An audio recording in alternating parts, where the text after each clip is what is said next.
gonna find another one.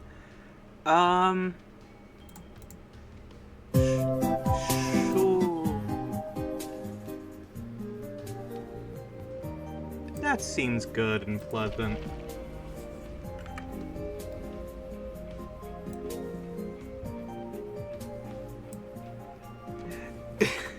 The music video, God, it's just a GIF of Animal Crossing, for this, like, playlist video thing. And, man, I miss Animal Crossing. They should make another Animal Crossing. It would make a fucking more $1 billion.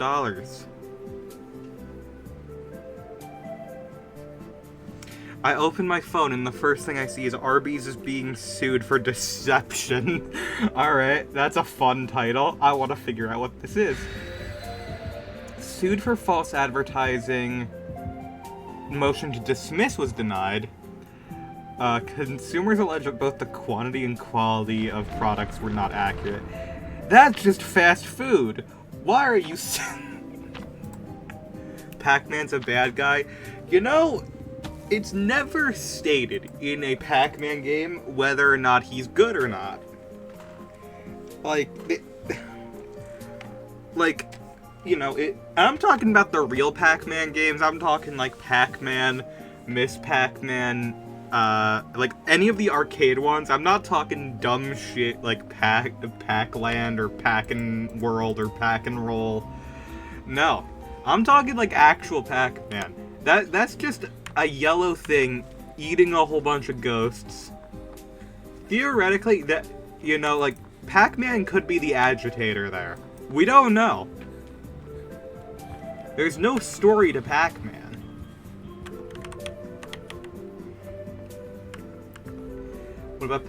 What about Pac-Man 2 for the Super Nintendo? Isn't that... Okay, question. Is that one of the ones that's like the weird... Is that the side-scrolling fucking swinging ball shit? Fuck that one. That's not a Pac-Man game. That's just dog shit.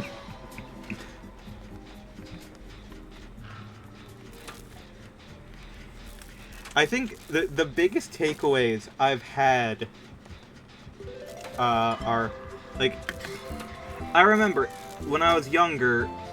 I did see the Game Grumps playing that, and they were not able to clear, like, the first level of that. And I was like, oh, no, that's just them playing up how bad they are again. You know, it's how they do it. No, I have since, I have played that game myself, and you know what? That is probably the most justified, like, bad, like, controlling video game of all time. It is genuine, abysmal dog shit, the video game.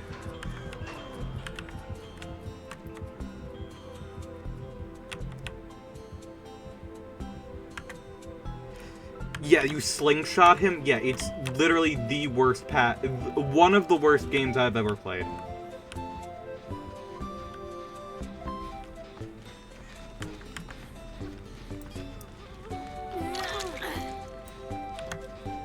That is abysmal dog shit, the video game.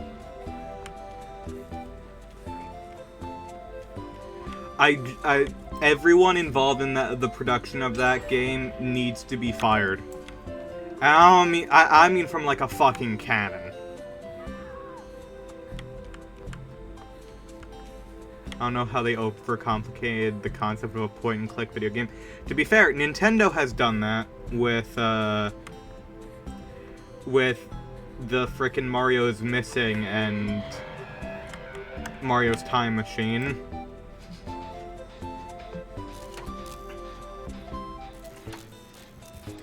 It's so weird that those are they are ROM hacks of Super Mario World put on the NES and the PC. Did they actually make those? Pretty sure they made those, yeah.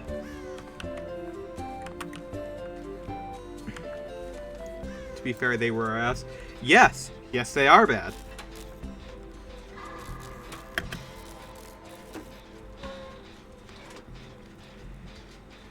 It's just so weird seeing a Mario World sprite on the NES. It's just like, damn, you could do that? Like, it has less colors, but like, it looks pretty interesting. Those parents in the 80s who were like, why can't you just put Mario World on the NES? Maybe they were right. Maybe they could have done it, other than not having enough buttons on the controller.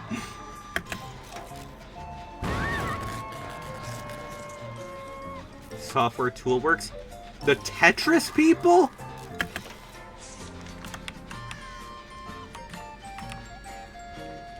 That's... Hold on. That is Tetris and Yoshi's Cookie who made that. I love Yoshi's Cookie. That's a good game. Oh, damn. Okay.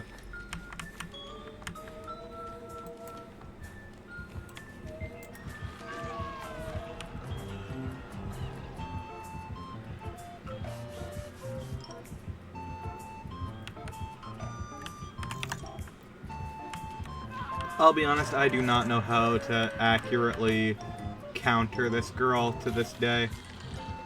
They just nerfed her again, though, which is nice. There is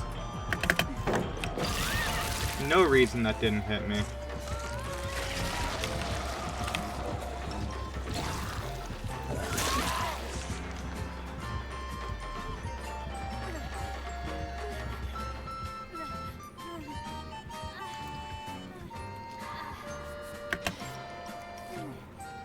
Knowledge Adventure made the PC ones? Interesting. Who made the PC port of Super Mario Bros? Because that is a thing. It is one of the worst video games I think I've ever seen, is the PC port of Super Mario Bros. It might be like a Sharp computer, I don't think it's just like Windows or DOS. I think it's one of those Hudson Soft. That's fucked up, because Hudson used to make good things. Hudson Soft made good platformers. They made Bonk. I miss Bonk. Bonk is like peak like rental store video game.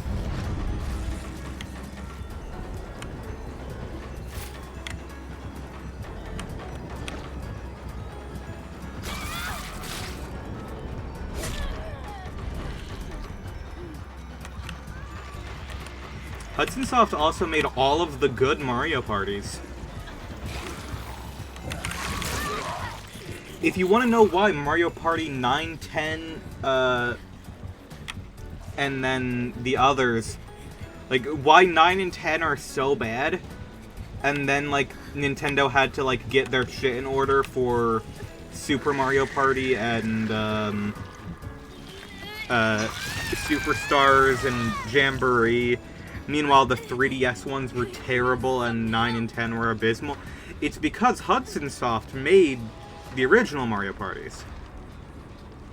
What you were talking about is real, however, I don't remember the damn name the computer was on, so I can't check. Hold on.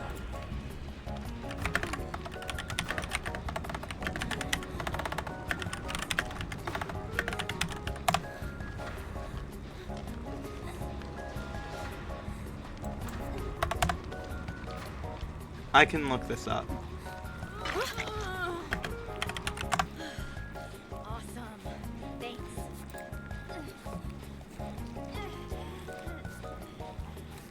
That's not what I'm looking for.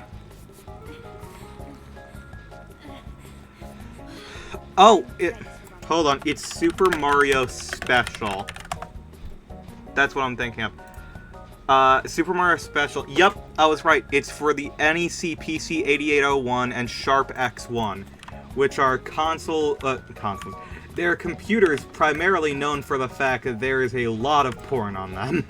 That's like 99% of their library, and also the worst version of Mario.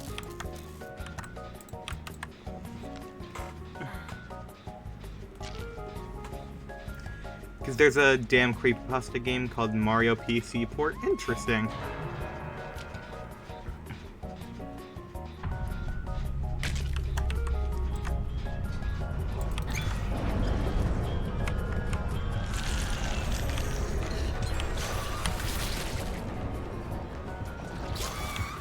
Oh, that's bad for me. Please don't hit me. Please focus on your projectile right now. Thank God.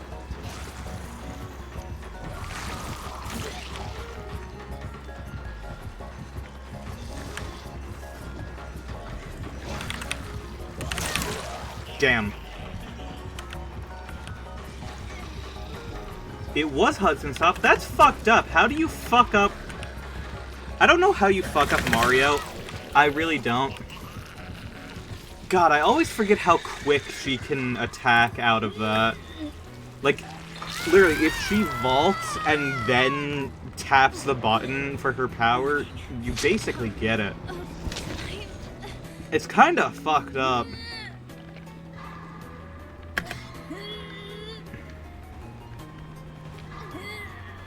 I was Hudson Soft. Damn. Gets a peanut lore drop. She's not just a collective of rats. She's a bankrupt collective of rats. I wish Hudson Soft was bought out by Nintendo instead of Konami. Because Konami doesn't like making video games. Konami doesn't like existence. I'm surprised they're still around. The computer was incapable of creating scrolling, so it was just like that. Okay, so here's the thing. It's not that it's incapable of scrolling. Smooth scrolling on computers is something that is very difficult to create. Especially at the time. But there are ways around that. They had to be more, like... what a lot of companies did, and what a lot of modders do now for a lot of computers, like the Commodore PET, or, like, the VIC-20, or, the TED series of computers that do not have the ability to scroll their screens. What they do is instead, it's not that they're not able to scroll, it's more that the traditional sprite-based way of scrolling isn't... The sprites aren't able to do that. So what people will do is, instead of having it be on their sprite mode, they will have it be in text mode. And, what they will do is, basically every single sprite, quote-unquote, is actually a text character that has been reassigned values to look like a sprite. That way, as things move, they are redefining those characters in real time so that it looks like it's moving, but it's actually just like, if you were to take away the texture map, it's essentially just like a bunch of letters filling the screen. It's quite interesting, yeah. The way that it's done is quite cool. And a lot of computers don't have sprites. Like, I know the Commodore was kind of notorious for it. The VIC-20 didn't have sprites, so everything was in text mode. The PET, of course, sprites... sprites didn't exist in the 70s. Let's be honest. VIC-20, the Commodore PET and all of its variants, the TED series, which is like the +4 and stuff, the Apple I, the Apple II, TRS-80, a lot of I think the Aquarius may have had sprites, I forget, but it's very easy to see. The VIC-20 is one of the best ones to demonstrate with. Hold on, let me pull up,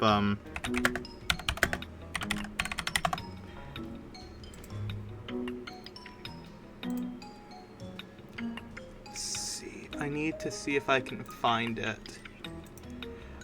Ah, yes, there it is.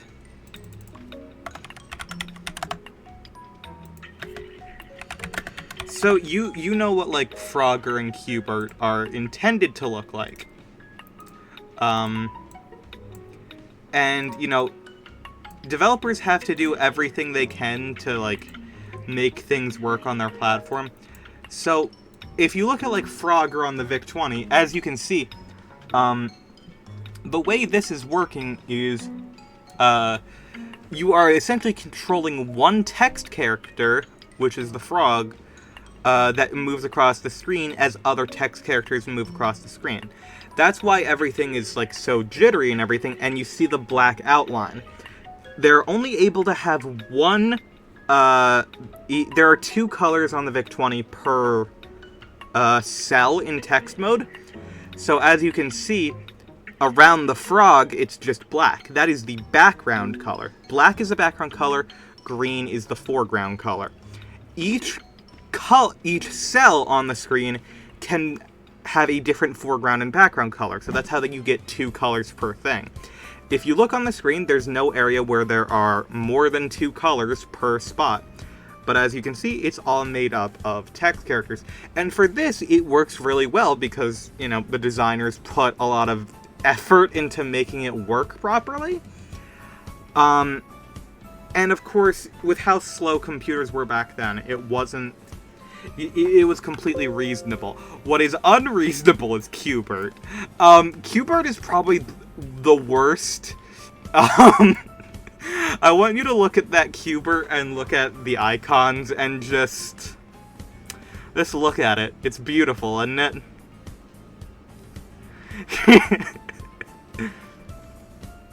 Purple.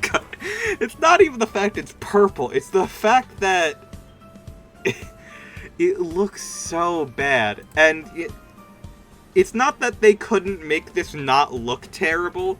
It's just that they didn't try. Or I shouldn't say they didn't try. They probably didn't have time. That was probably made in like a weekend, knowing those games.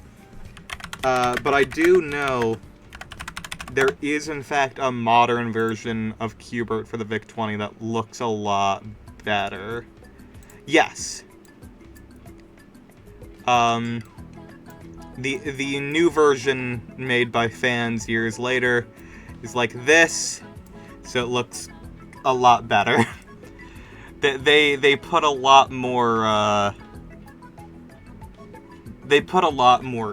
effort into it, because the way that the Commodore systems worked in particular was that was high-res text mode, I believe. This is low-res text mode, which means that you have 4 colors per cell, but they're larger cells. Your resolution is cut in half, I think. But it lets you have different colors in different areas. So, instead of having 2 colors per cell, you could have 4. Which was significantly better. I probably should have been queuing instead of explaining that, but you hit me with... I got stuck in the frickin' House of Mirrors talking about Qbert. I love Qbert. I have a strong affinity for, like, all the early arcade mascots. Like, I do, in fact, I love old Pac-Man, I love Frogger, I love Qbert. Donkey Kong and Mario I could do without. I don't think those guys are gonna go anywhere. But I do love frogs. My mom is a victim of the TikTok shop. And she got me a frog noisemaker, which is a frog keycap on top of a key switch that's on top of like a music box, essentially. So anytime I click the frog, it makes a ribbit. I have taken the frog off of that, and the frog is now my escape key, and now my escape key is just a red button that that plays frog noises. It has a charger port, but I don't know how it would ever run out of battery. Like, there's no way that this thing is going to ever run out of battery in my time of having it. Because, like... Oh, it also lights up. New level of auditory stimming. I can just create... I basically just have a sensor for myself now. Instead of just saying, I don't know, the fuck word, I just go, man, this game is so annoying. There you go. We now have a sensor box that I will completely forever forget to use. Who needs to set up sound alerts? Just do them in real life. They should be set up. I don't know where they are. I don't know enough about Twitch, and Twitch doesn't work half the time anyway. Twitch was not giving me my goddamn Fortnite drops. So I had to unlink my Fortnite account and my Twitch account just to get them. And I am getting them because that should be in the pumpkin cat like skin set. So instead of paying like 800 V-Bucks, it'll be like 100. So, yeah. We Wesker or are we Nemi? Because that's Resident Evil. Wesker.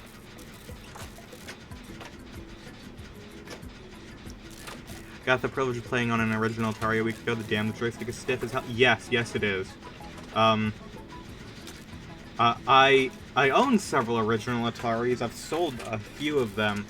My main 2600 for playing now is a Junior, which released at the same time as the 7800 in the same body style to be a cost-reduced model, essentially. Very smart. I like it a lot.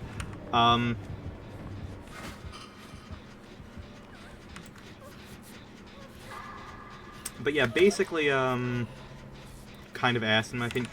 Yeah, that joystick is really bad, which is why you should play all Atari games with a Genesis controller, because they have the same controller port and most of the wiring. Just don't press the start button, because that's a direct short circuit and can break everything. Is that the one nicknamed the Darth Vader? No, the Darth Vader is a 4-witch that doesn't have wood grain. It's just pure black. The Junior is designed to look like a 7800. Which means it's got, like, the metal sheen to it and, like, the rainbow logo. It's like a small little slab. And instead of having the metal, like, lever switches, it has buttons for all of its toggles.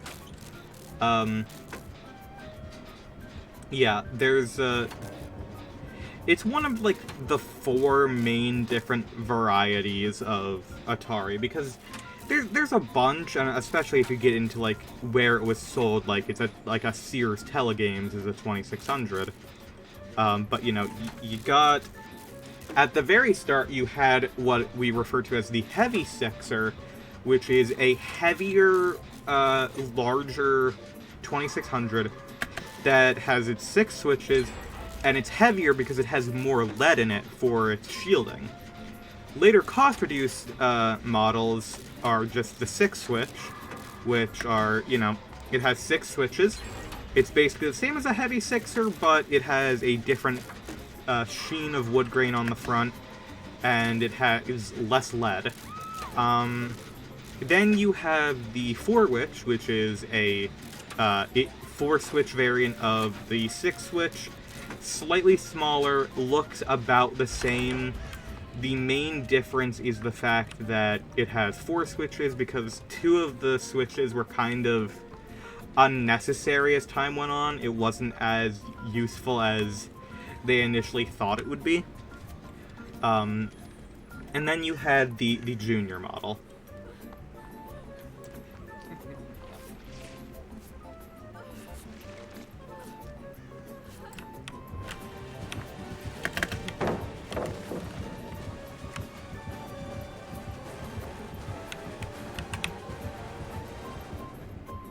The Darth Vader model is just a black 4-switch.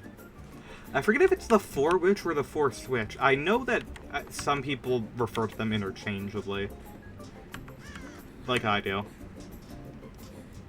But yeah, there's a bunch. There's, you know, the Sears Telegames versions, which are branded as Sears because... fucking who knows? Sometimes it's the Atari VCS, the Atari Video Computer System. Sometimes it's the Atari 2600. It's quite interesting. bringing a 2600 feels like I'm working on a damn piece of machinery. How they had it set was there's a multi-cart in it, and that's how you change games, is randomly switching 4 switches on the cart, the thin metal rod in order until the game came on, since there was no guide. So, cartridge, there were many not multi-cart, multi-pack games. The original pack-in was Combat, and the way you would do that, they probably had it done like that because, it didn't have the switches on the console available. The way that you would actually swap the games was there were switches on the console that would tell you what it was specifically. So yeah, that's damn it, that's not the one that I need.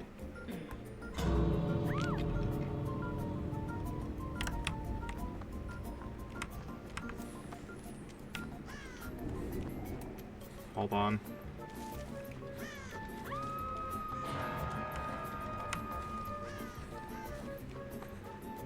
Damn it, that's not the one I need either. Is it that one? Yes, it is. Okay.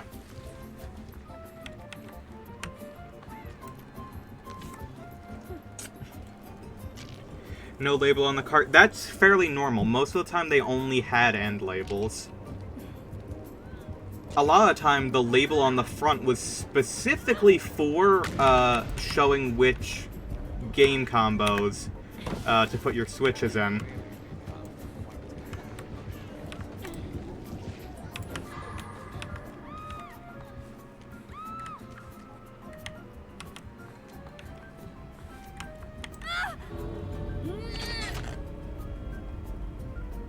I love the 2600. It's such an interesting piece of hardware.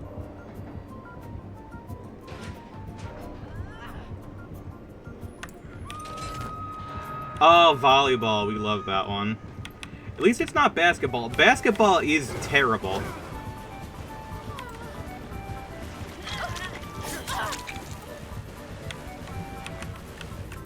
Oh, that girl is going for that gate, assuming it's open.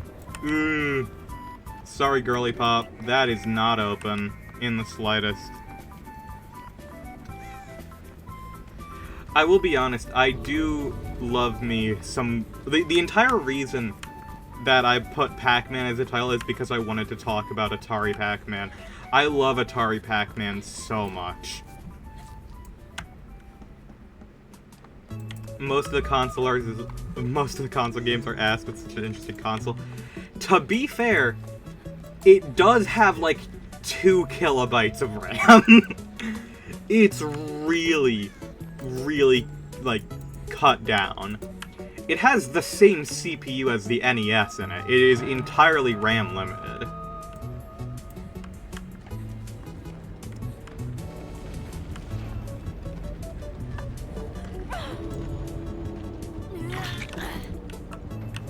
Come on, girly.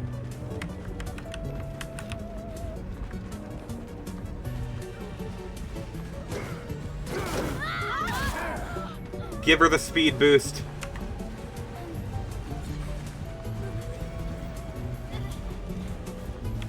Hello, welcome. I would really appreciate if my teammates actually went to help us instead of just waiting in the gates like assholes.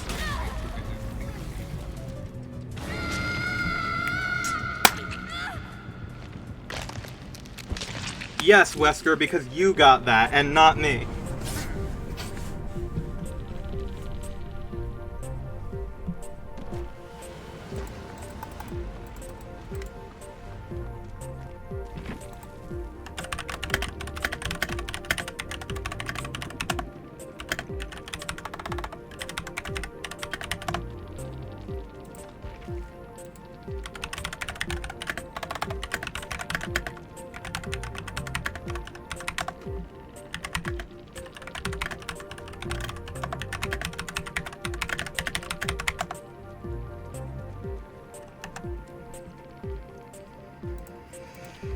Fucking hell.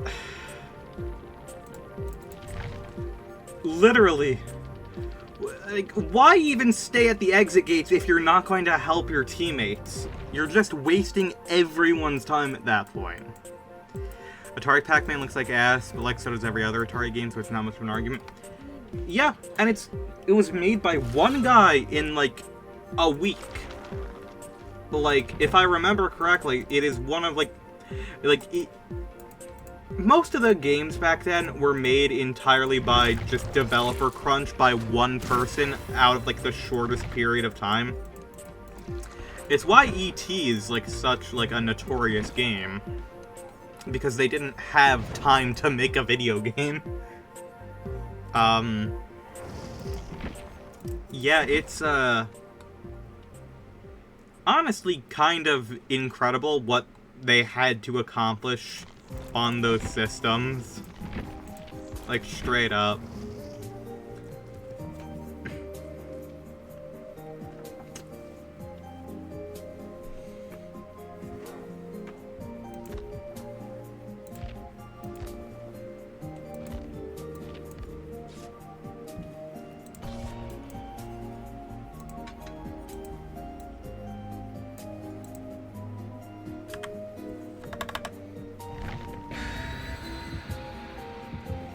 It's not even that bad of a game for Atari, it's just confusing. Yeah. Yeah.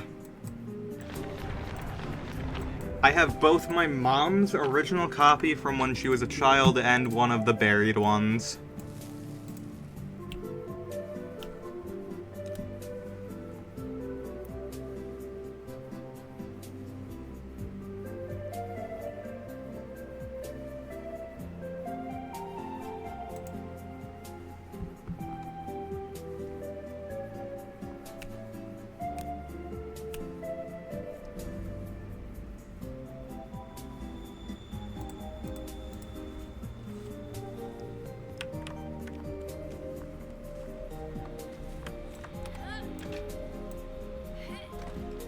Buried ET copy, gotta be like a legendary item. It's not that uncommon. Like, a lot of them were initially bought from, like, auctions to be, like, for a charity event. I know that.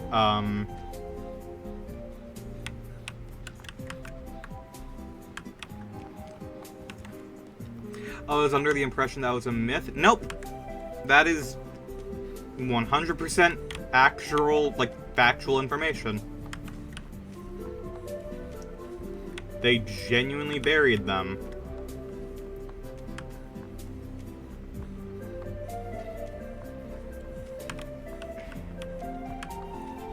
Quite interesting of a time in history.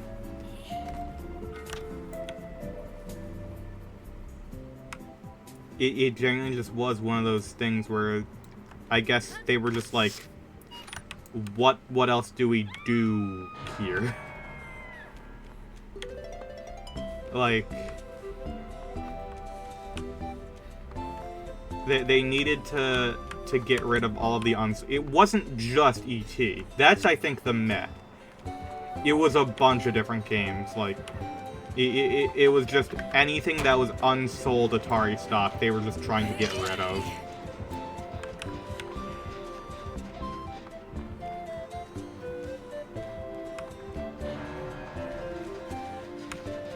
Do you not want to heal?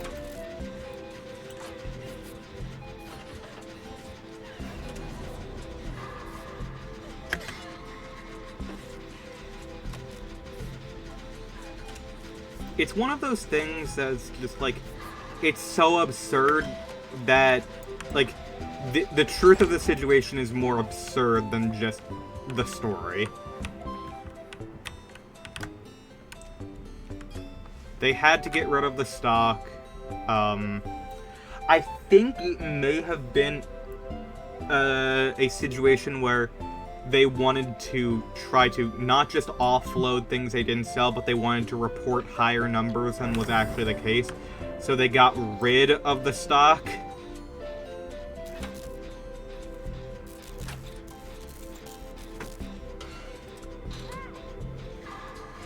But yeah, not a myth. Real thing. I think I have one of the buried ones. I forget if that was the... I know that I have my aunt and my mom's cartridge from when they were young. Reminds me of a time a toy company in the 60s buried a bunch of recalled slime and paved over it for a new parking lot. 30 years later, the goo arose from the cracks. That's awesome. Oh, I love that. That is such a fucking, like... That is such a FNAF thing to happen. You know, it's one of those ones where you're just like, yeah, that would be like a story. That would be like a Fazgoo story.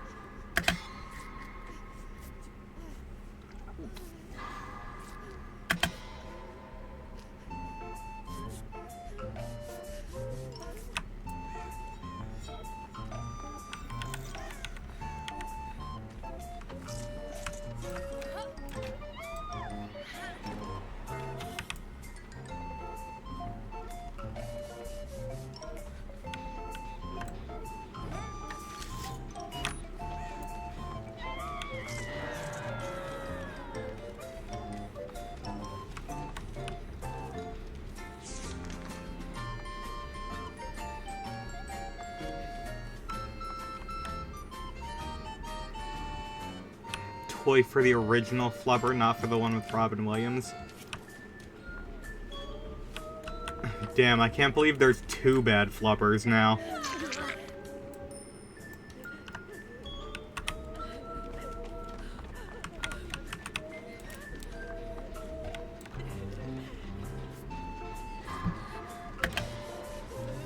Uh-oh. They have ultimate weapon.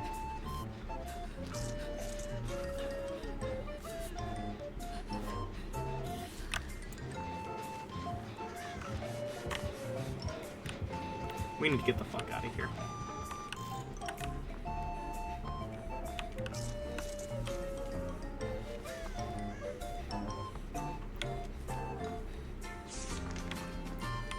I'm putting my boon back up.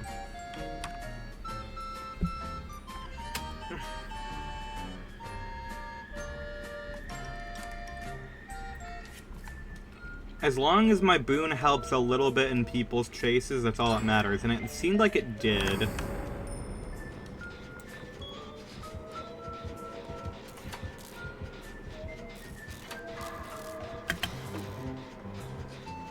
it looks like it's helping now. That's awesome.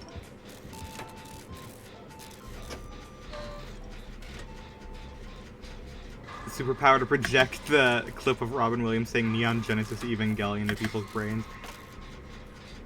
Both Robin Williams and Fred Durst of Limp Bizkit have seen Neon Genesis Evangelion. Isn't that awesome?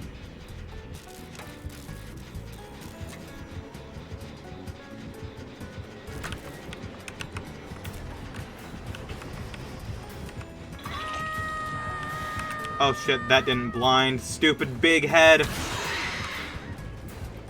You big-headed idiot.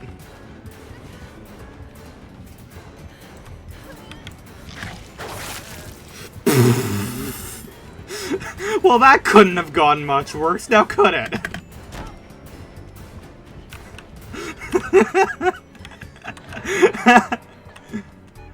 Oh no.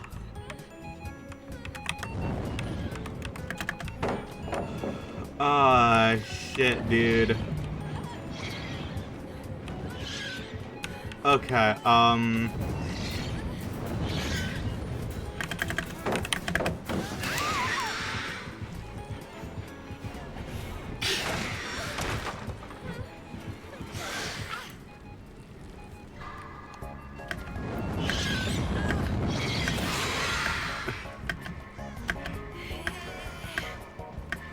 I would not be surprised if Robin Williams uses money to get subtitled versions of Evangelion. Fred Durst, dude. Okay, Google, show Gesapino a picture of Fred Durst with his Rei Ayanami figure.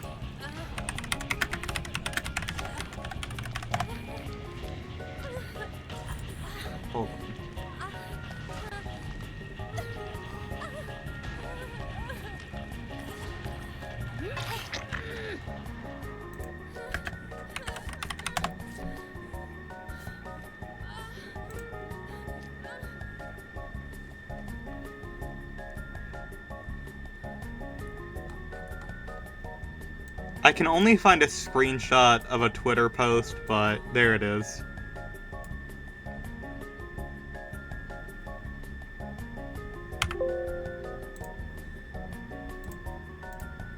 It's real.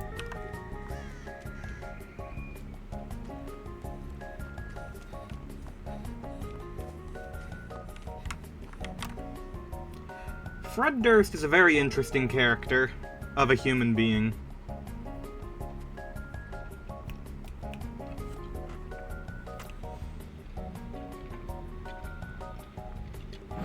Need to watch Evangelion. I know that's just gonna be a commitment. Everything is a commitment.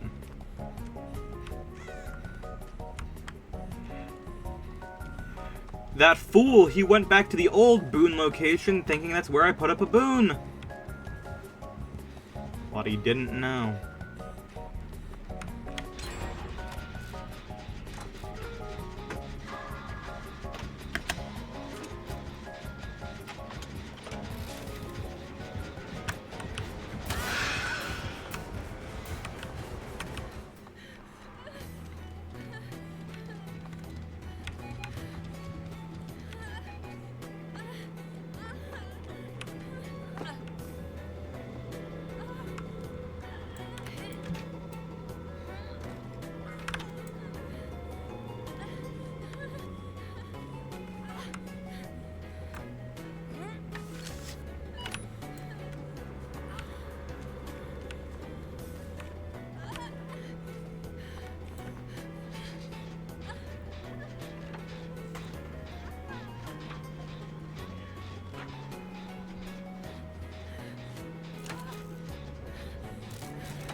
I did enjoy that untextured particle effect that just came on screen.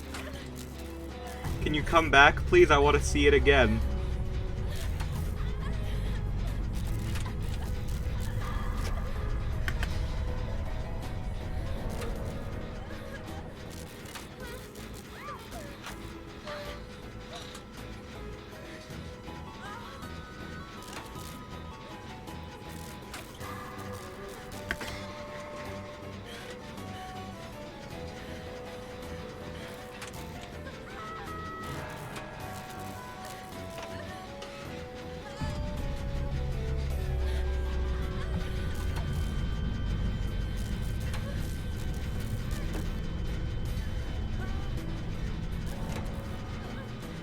Oh, please. Frickin'... I need you to last a little bit longer and chase Yunjin.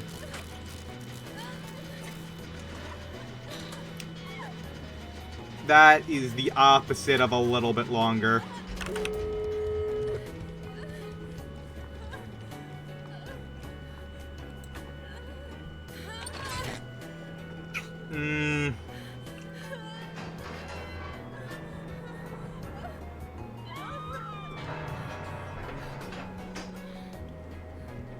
Please, dear God.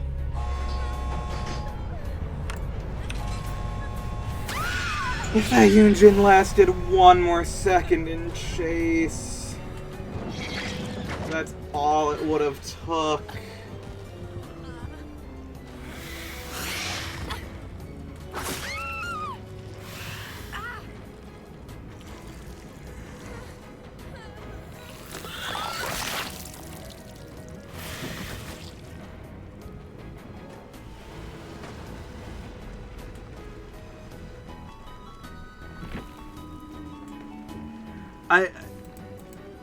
It was like she got too tapped with how quick she went down.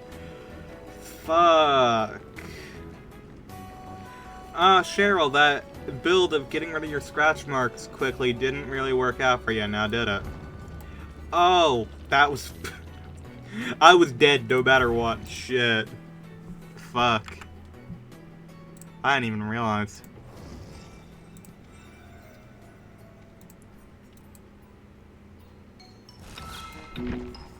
That did not go well.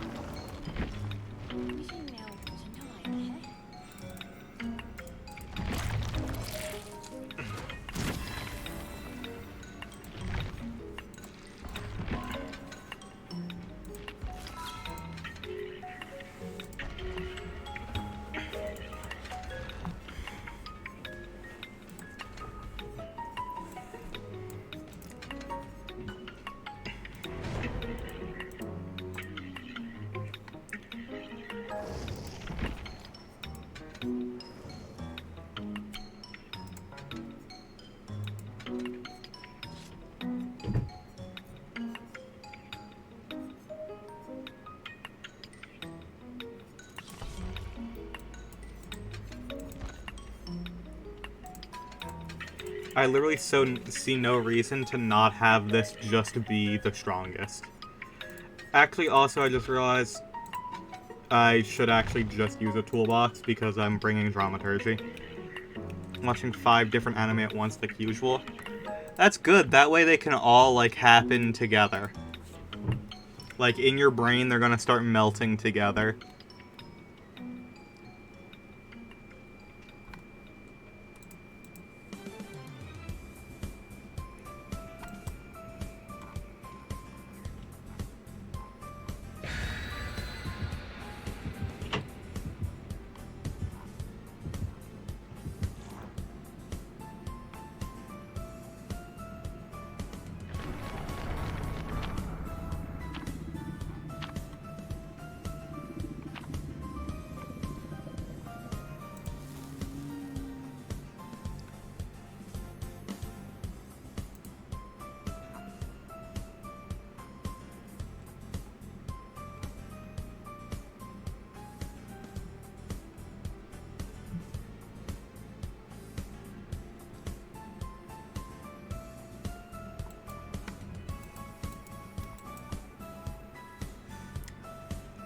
That happened to be sick and slightly horrifying, like many things are.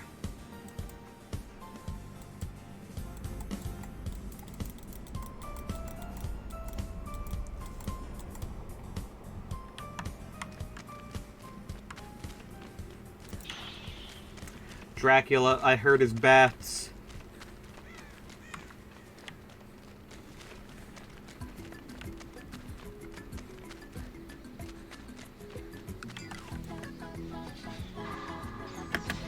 Bat boy. Bat boy!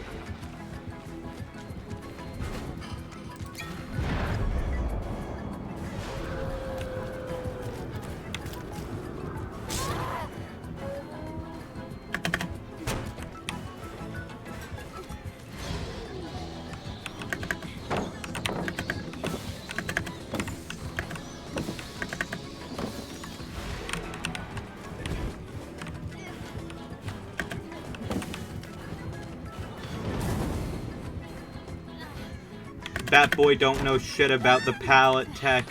The tech of walking back and forwards on a pallet repeatedly.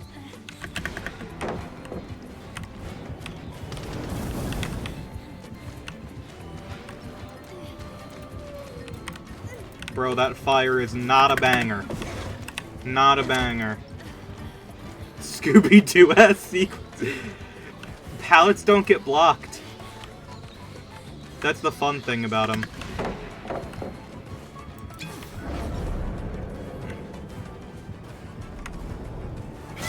Damn.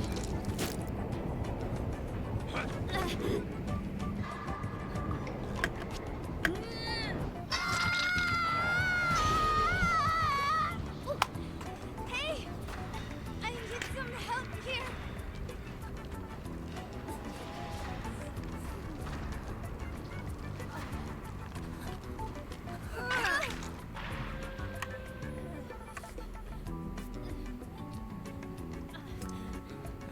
Zoinks. Yeah.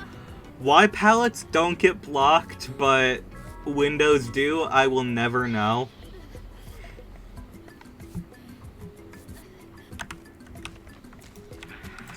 I'm not gonna say I mind.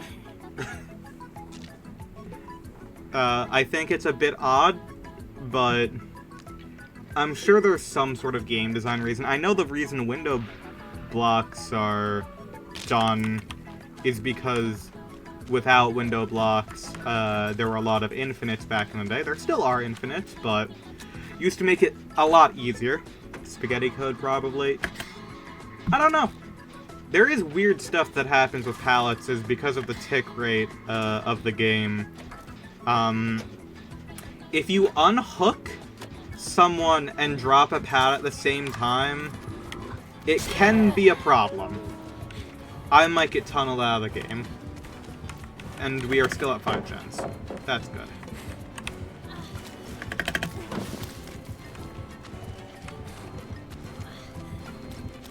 I will use every pallet on this map. I don't give a shit.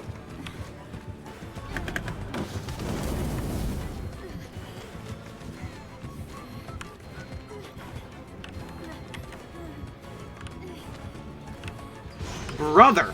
What is... Please stop being inside of me during a chase. It helps no one. Assume everything in this game is a deliberate not a deliberate feature, but a consequence of spaghetti code. Yeah, I think this game was the first game that was made by mistake.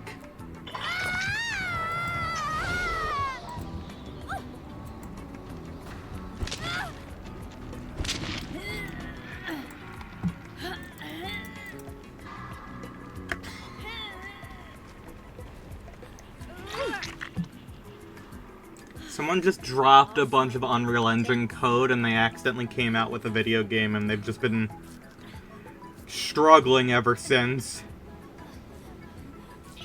That man is coming back here.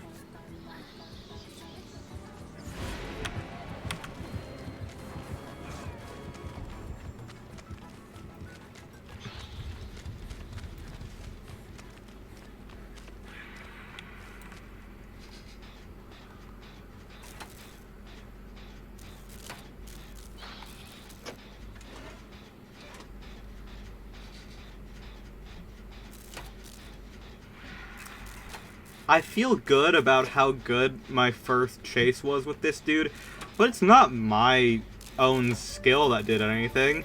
They just did a fucking update that added 27 more pallets to every map. So it's like, I don't think that was my skill. I think I just, like... I think I just got lucky.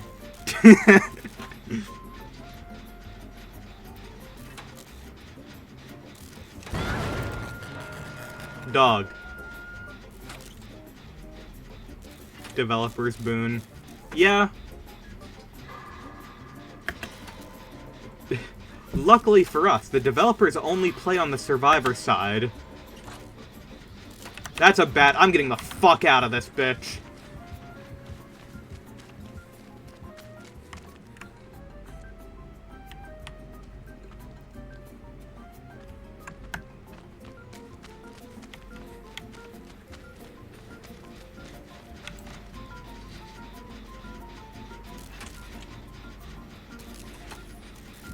He's across the map now, that's good.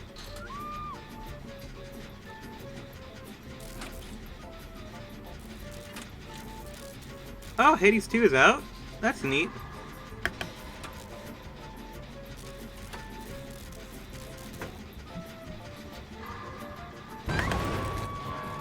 Dog! How many pain reses are necessary?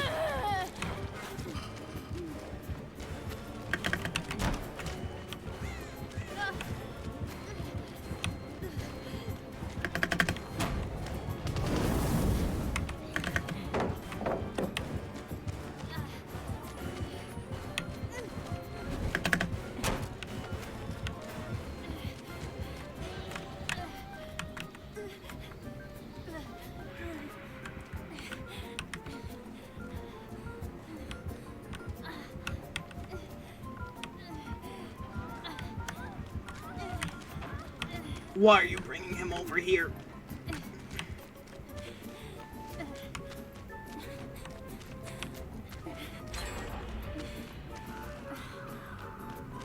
Please. Please still be over here.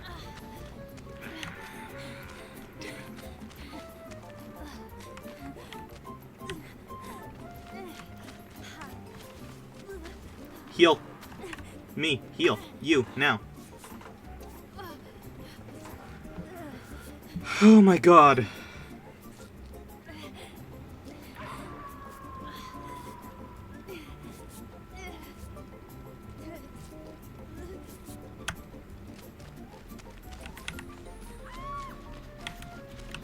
Where'd she go down? Over there? Okay.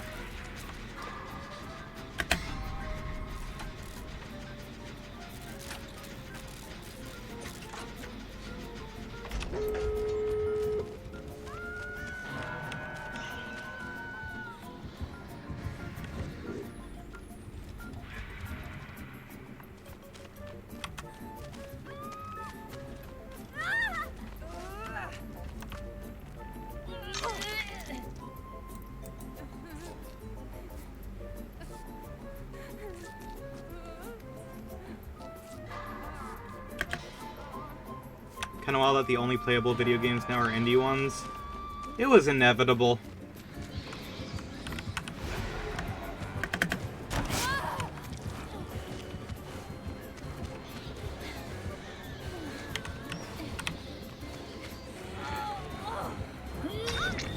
You gotta live for me. Oh shit, they made it out. They didn't hit me there. Bro doesn't know this. Damn, he does. Okay.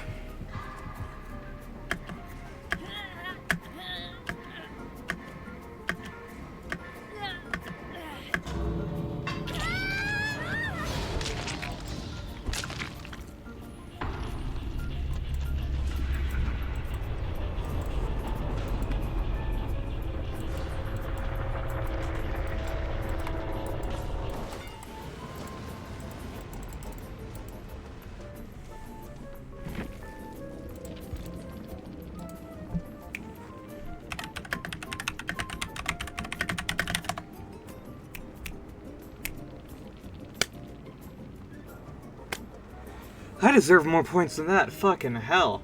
It felt like I was, like, actually dying. Christ.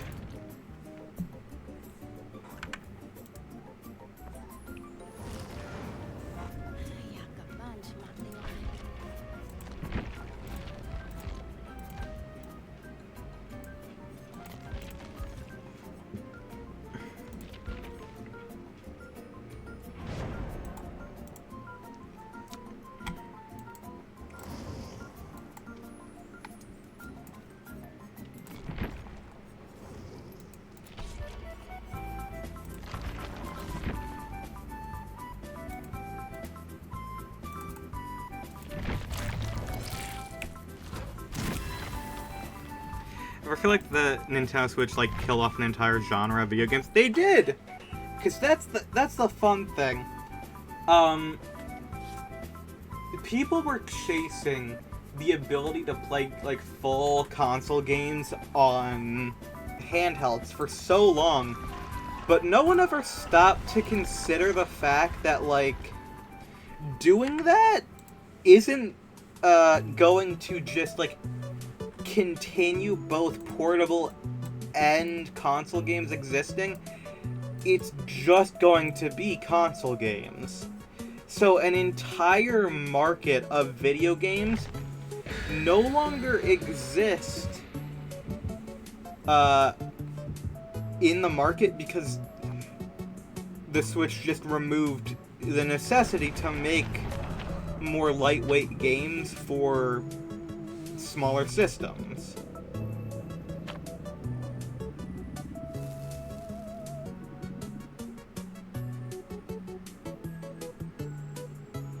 Don't get goober ass tiles like Pokemon Pinball you can get for $30 anymore.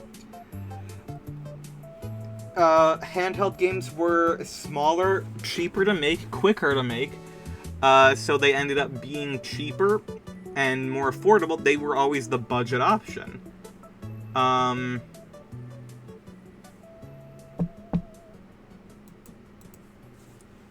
Like, that's the thing, is like, if it's on a console, people think it has to be this huge thing, as opposed to, back in the day, portable titles, you were just like, oh, yeah, it's a portable game.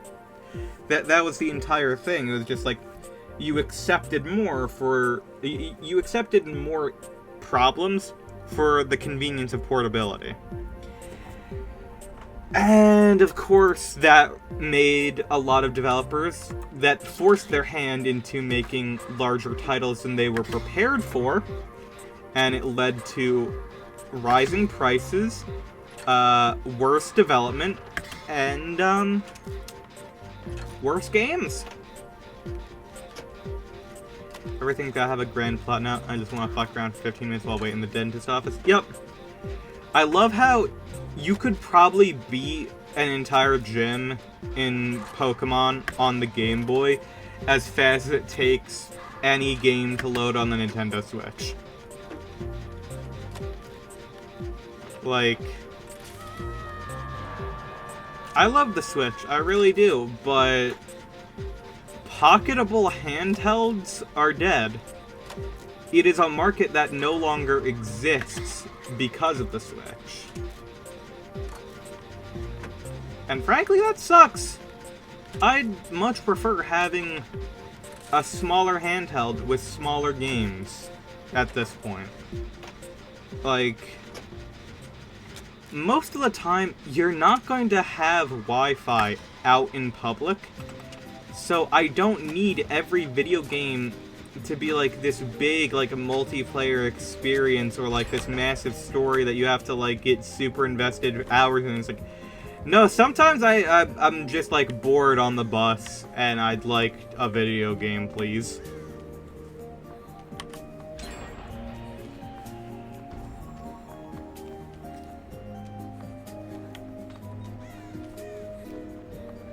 Portable consoles used to house like all of the RPGs, which has reduced the amount of them. Yep, because RPGs have always thrived in sprite-based environments. I genuinely thought the Carlos was going to her. That was my bad. I just, like, assumed that he was going to do that while I was working on gens because he wasn't working on gens. That one's on me! I fucked that one up because I assumed that my teammates had competence. Like, yep, I'm the furthest along in my generator. I have to abandon it to go babysit the rest of the team.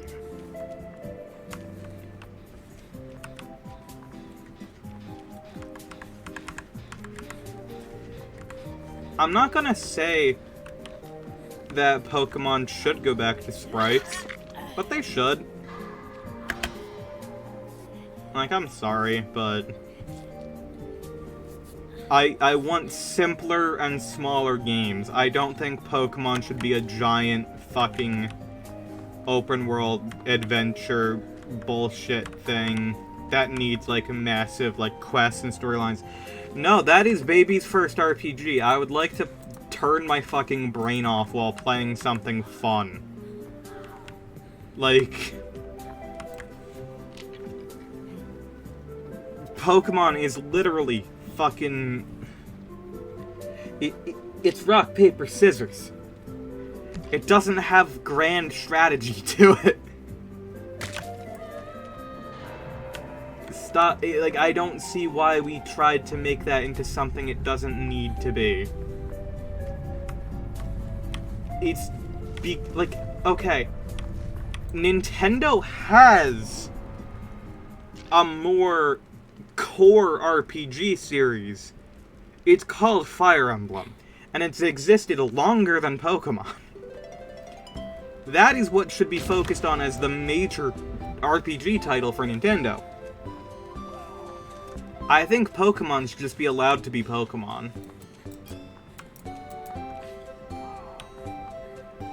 To live knowing the Yokai Watch franchise was assassinated in the West by a mixture of poor but expensive marketing, having the third game released in the West years late and after the Switch already came out. Yep. I got my copy of Yokai Watch for $5 at a Five Below. I haven't played it yet, I'll be honest. I was always interested in the competitors to Pokemon back in the day. Like, I was always interested. I thought Bakugan was really cool because they had really cool toys. Never played any of the games, but I love those fucking toys. Yeah.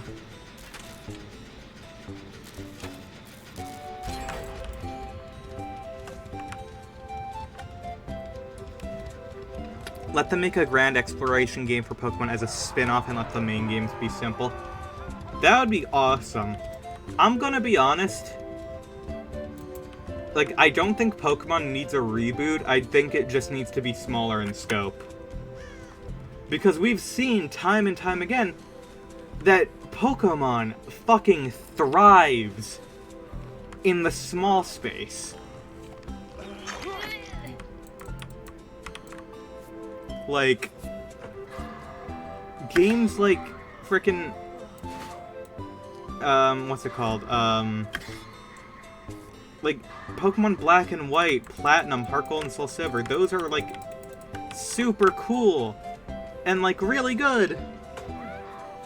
And, like, even X and Y, for all of their issues, are great, but, like, the smaller the games have been, there was always more. Like, you do not need a fantasy-sized map for Pokemon. As soon as I started seeing people, like, questioning, just like, man, there's no actual housing in Pokemon, it's just all these buildings that we go into. It's just like, it's a video game! I hate that every single fucking video game now is designed to be an NVIDIA tech demo. I hate it. I hate that so much. There's no reason for it.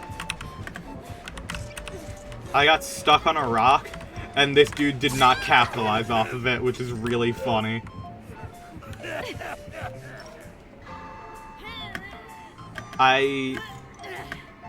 Personally, I just really want small Pokemon games again.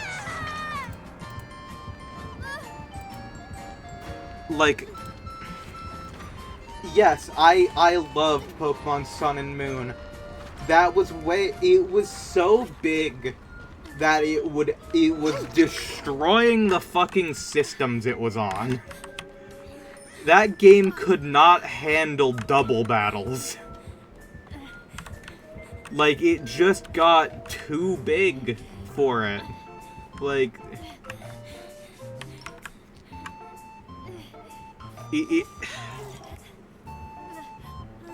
give me smaller games in general, give me something I'd beat in a weekend if I lock in. In all fairness, I beat Pokemon Sun in one afternoon. The day I got that, I was so fucking engrossed into that. Like, it was over. Like, I was like, this is the best video game I've ever played.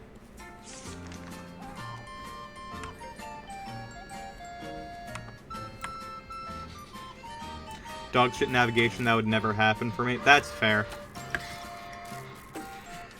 That was like my peak of Pokemon hyperfixation, though. I think I was just so fucking hyped to see that game, since it was so huge, and all of, like, the concepts presented beforehand seemed so interesting.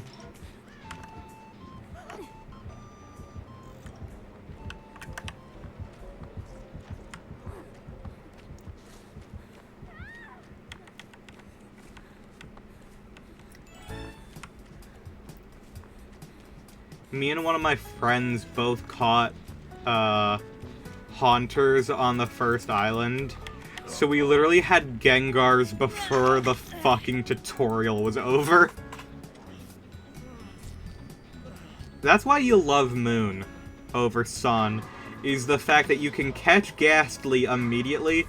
It doesn't take long for that bitch to evolve, and then you just get a Gengar if you have a friend.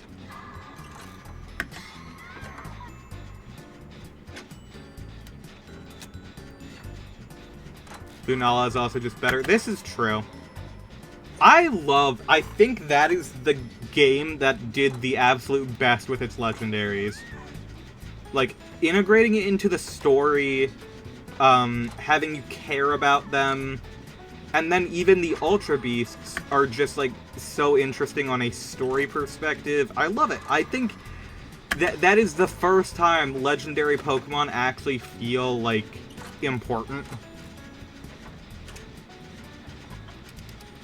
And I'm saying legendary Pokemon and not Ultra Beast, yada yada. I don't believe in mythicals. I think the term mythical Pokemon is fucking stupid. It's legendaries. These are all legendaries. Stop claiming that there is a distinction between fucking mythical and legendary. I hate it. I hate it so much. It makes no sense. Pokemon isn't even fucking consistent in what's a legendary, what's a mythical, and what's not. You wanna know how I know this? Because if you randomize the frickin' Gen 4 games, and do it legend for legend, Rotom counts as a legendary. Because it's a static encounter.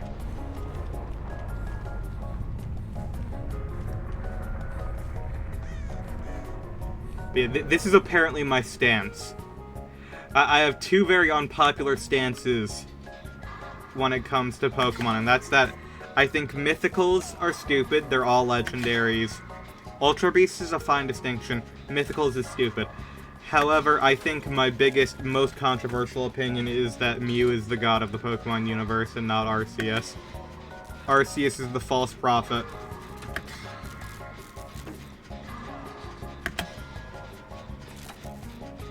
You're worshipping the wrong god. You're lucky that Mew doesn't give a shit. Mew does not give a shit about, like, proper ceremonies and such. It just wants to... It played with, like, a Hitmontop as a yo-yo. That was a purely chilling Pokemon.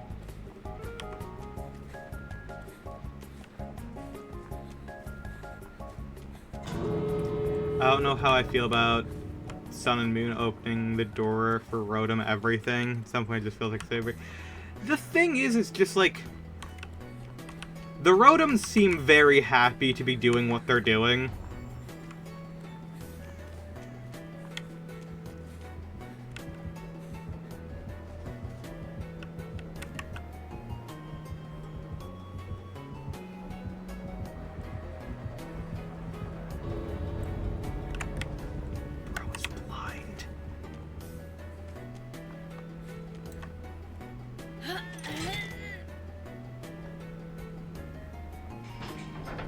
I like the Rotom Dex because it talks to you and is very funny.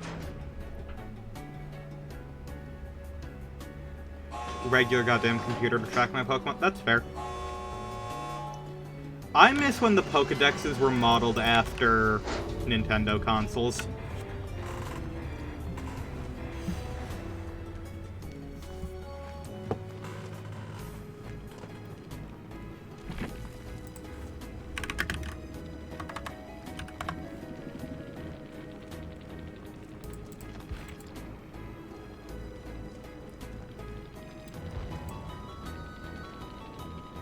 Oh no, this guy was actually new.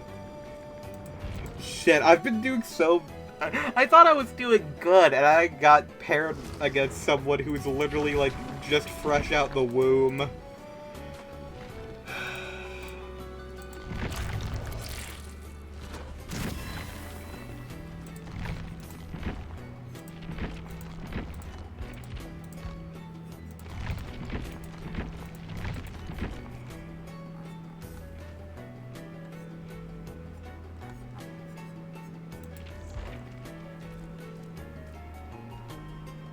Damn.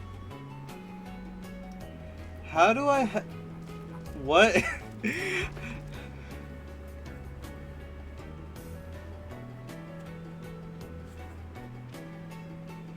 How have I completed 9 out of 5? Requirements for worshipping Mew include give them 1 cookie on a plate, that is all. This is true.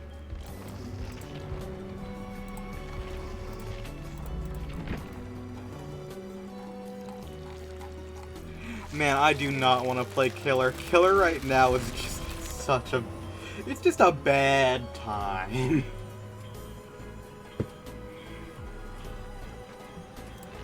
Killer is just a bad time right now.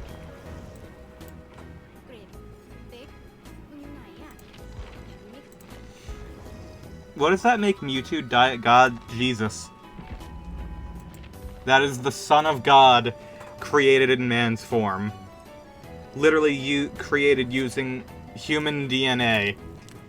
Specifically Blaine's DNA, fun fact.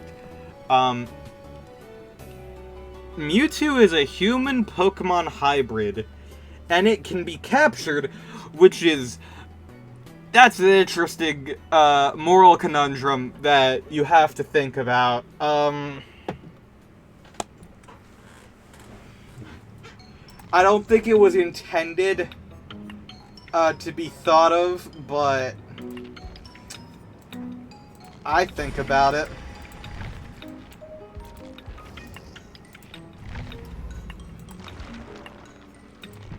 Like, that I'm pretty sure that was the idea behind Mewtwo, was for it to, like, sort of, I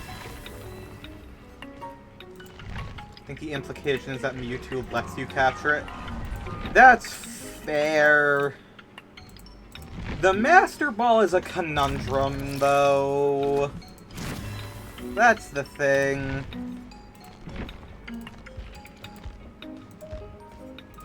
If it weren't for the Master Ball, I'd entirely agree with you, but, like... Unfortunately, the Master Ball does exist, and it's quite, it's a problem. Let's be a gamer and don't use it. I very rarely do. I think I primarily use it on shinies.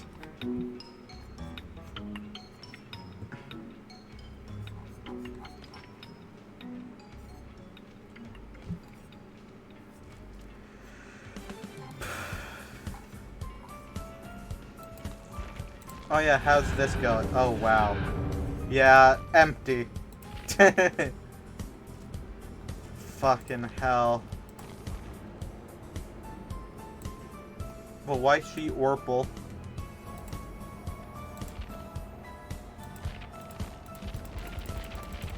There is literally nothing on the free track this time. It's awesome. I do get this cat, though. That is nice. I read the manga. I knew Blaine used his DNA until I lost him. I don't know where they're at. Probably fell into the Pokemon world. That happens sometimes. It happened to me once, and that's what happened in the plot of Pokemon Mystery Dungeon.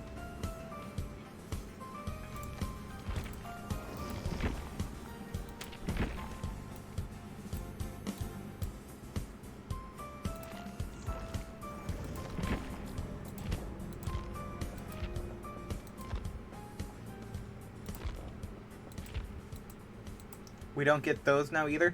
We did. We got one remake. It counts. Exactly one. We got a Chocobo Mystery Dungeon.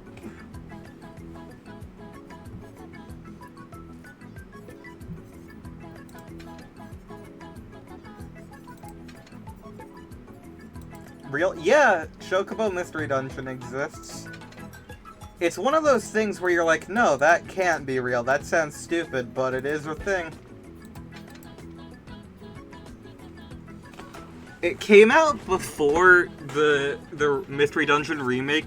I remember people who wanted Mystery Dungeon. Online, they were inconsolable. And who could blame them?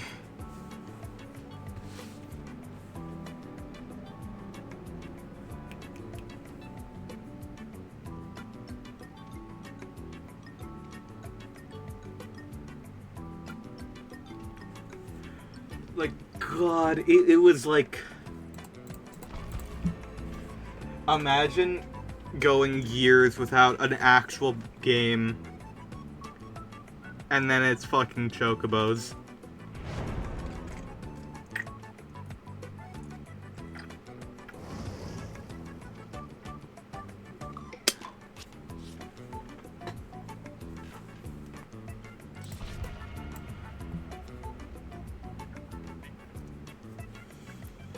Somehow captured 48 Pokemon in one Pokemon pinball game. How the fuck did you manage that?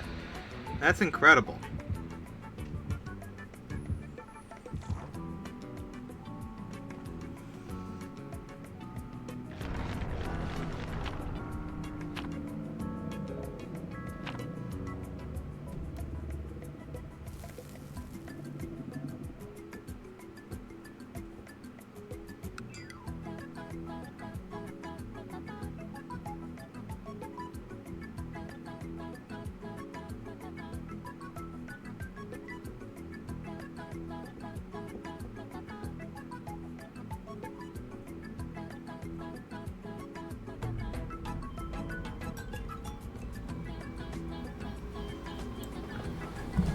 Isn't that just every time a Chibi Robo game comes out?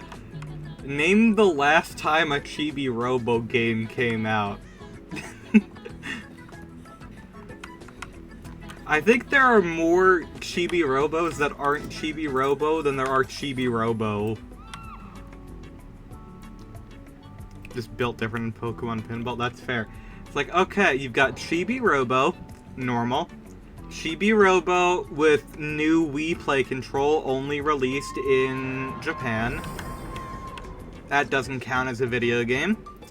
Then you have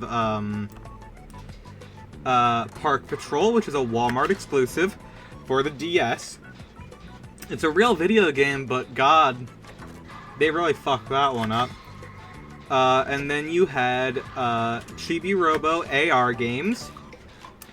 And then you had Chibi Robo Photo Finder, not a game. And then you had Chibi Robo Ziplash, which isn't a game. It's not a game. Definitely not Chibi Robo.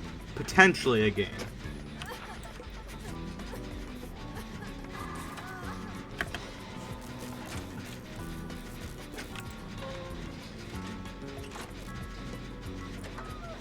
So yeah, I think that's 3 not games compared to 2 actual games.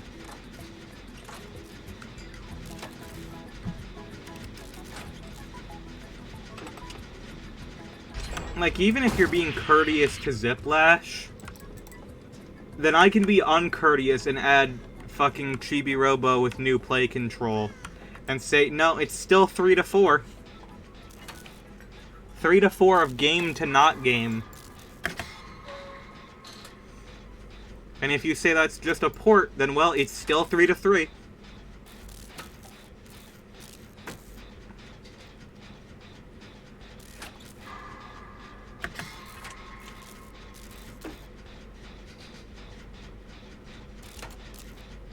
Why did Nintendo have a streak of making extremely mid 2D platforms with franchises people actually wanted a new entry for? Because 2D platformers were incredibly profitable during the Wii, DS, and 3DS era.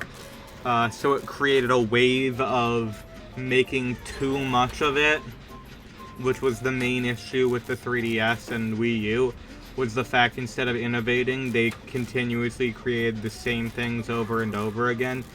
Meanwhile, most of those games did not do well after all because you had other games like Mario and Kirby already fulfilling the want and desire for good 2D games. So, in the end, it ended up killing more than it ended up helping.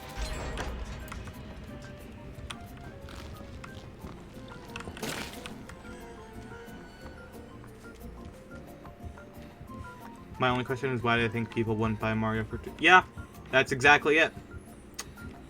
There was no reason for them to do that, especially because so many console bundles came with Mario. They came with mostly Mario 3D Land. Honestly, I would have thought that New Super Mario Bros. 2 would have been a more common one to have, but Land came pretty frequently. Nintendo Selects also died real quick with the Switch. Yeah, because there's no need for it for them. Nintendo Selects existed for them to sell more games during times where games weren't selling for them. It existed on the GameCube, the latter years of the Wii, not during the Wii's heyday, but during the end where no one wanted a Wii, the Wii U, and the 3DS. And it's just like, the 3DS didn't do well at launch. It did only well during its midsection.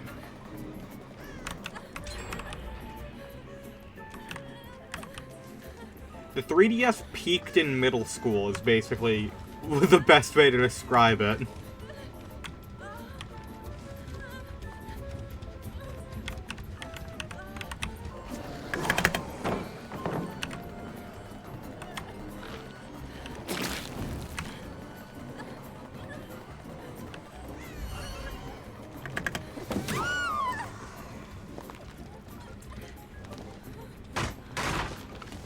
Nintendo selects Fuck You, Breath of the Wild is now $70, no DLC included. Yep. But there's no reason for them to not do that. Because their games are selling now. So they don't need an incentive for people to buy these things.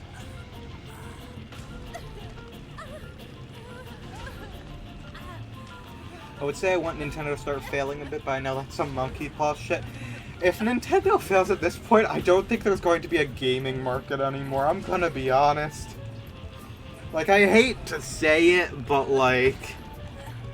What the f... Like, Microsoft doesn't exist, and Sony's not making it out the decade.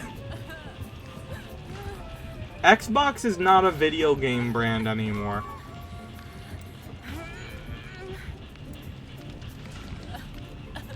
Like, the fact of the matter is... Just...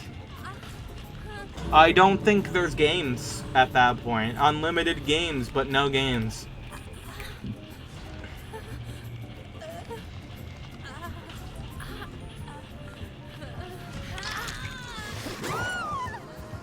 Well, shit, you haven't been recovering, and I don't make it out, so...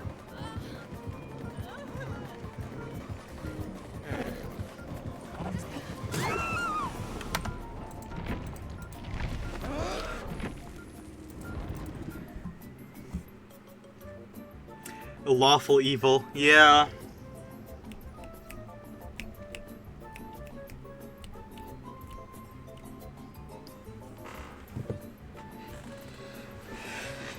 Nintendo is weird. That's it. I'm gonna take a break, and I'm gonna be back with the guys after this. So, I'll talk to y'all in a bit. I'm gonna take a moment, and... yeah. See you in a bit.